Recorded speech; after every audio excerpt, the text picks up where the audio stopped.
واصلت عملية الإحصاء والتكفل بالمتضررين من فيضانات السبت الماضي بمنطقة قصر الحاج بولاية البيض.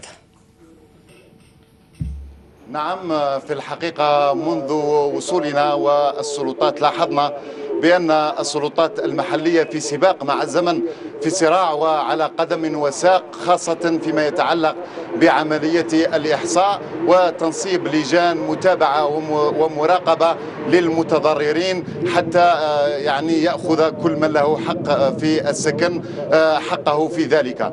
العملية كما قلت متواصلة، وربما الخبر السار والجديد والذي سيكون إجابة لما جاء في الموضوع حول سؤال الانتظار.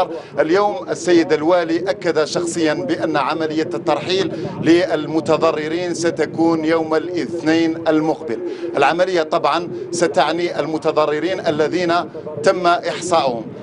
السيد الوالي أشرف اليوم أيضا على قضية تنصيب 3 مديريات لمتابعة المواطنين المتضررين وإعطائهم كل الضروريات اليومية، كما تابع عملية نقل المتضررين إلى مركز الاستقبال، أين أعطى أيضا تعليمات بربطه بالغاز الطبيعي في أقرب الآجال. ثم تم البدء، وهي نقطة مهمة للتلاميذ المتمدرسين، تم اليوم في البدء في عملية إخلاء المدارس المعنية أو الذين يقطنها المتضررين، وتم إخلاء مدرسة الفتح في انتظار 3 مدارس أخرى. كما تم تنقل السلطات المحلية صباح اليوم إلى وسط المدينة، أين تم مراقبة عمال النظافة وشحذ الهمم، لأن هذه العملية في الحقيقة قبل ذلك هي حضارية ثم تفتح المجال لصيرورة الحياة.